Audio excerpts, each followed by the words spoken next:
bertambah 30.035 kasus tanggal 5 Mei. Kota New Taipei mencatat 10.122 kasus, Taipei 6.422 kasus, Taoyuan 4.872 kasus. Kasus impor bertambah 71 kasus dan ada 5 kasus meninggal.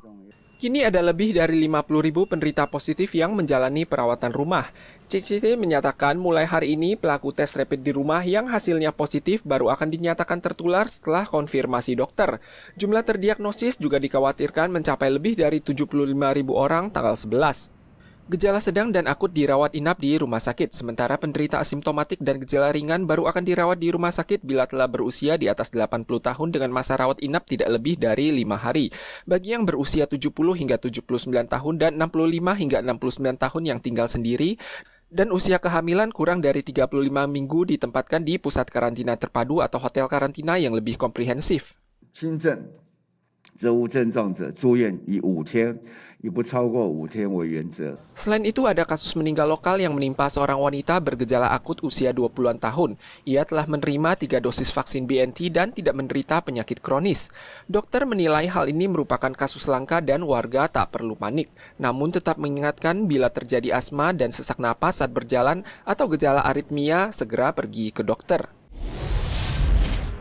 Antrean panjang muncul saat apotik dibuka. Penjatahan alat tes rapid dengan metode nama asli telah diluncurkan.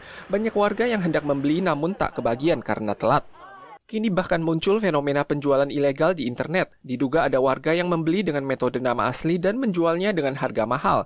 Pihak kepolisian menyatakan pelaku akan didenda maksimal 1 juta dolar Taiwan. 如果有贩售的行为可能会罚3万块到最高可能罚到100万。 Ada pelaku usaha di Taichung yang memproduksi alat tes rapid tanpa izin. Produk dengan cara pemeriksaan melalui darah jari ini telah tersebar di pasaran dan dijual di 90 toko.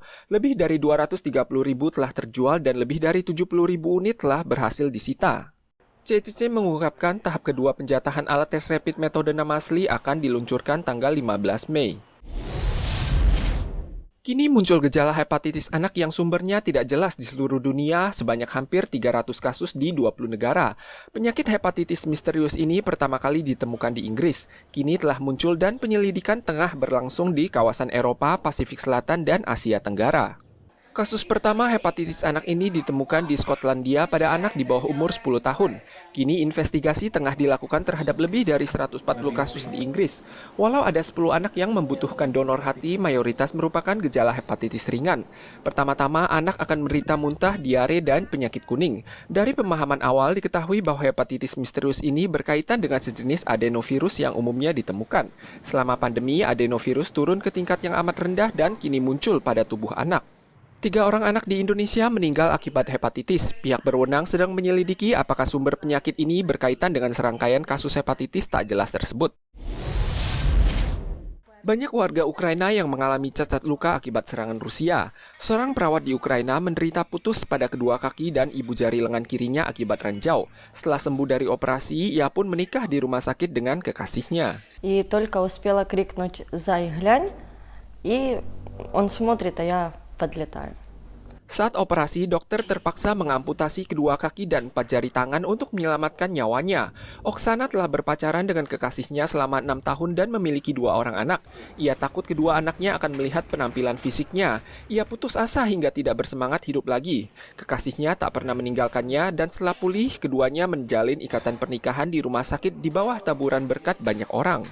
Cerita mengharukan juga terjadi di Israel. Ada seorang anak perempuan Ukraina umur 5 tahun yang menderita kelainan jantung bawaan saat lahir. Ia semula menjalani perawatan rutin di rumah sakit namun kini terputus akibat perang. Ibu anak tersebut membawanya ke rumah sakit di lapangan perang Israel. Ia menjalani operasi di bawah bantuan organisasi nirlaba Save a Child's Heart. Ia menyelesaikan operasinya tanggal 2 dan diharapkan dapat hidup normal layaknya orang biasa di masa depan.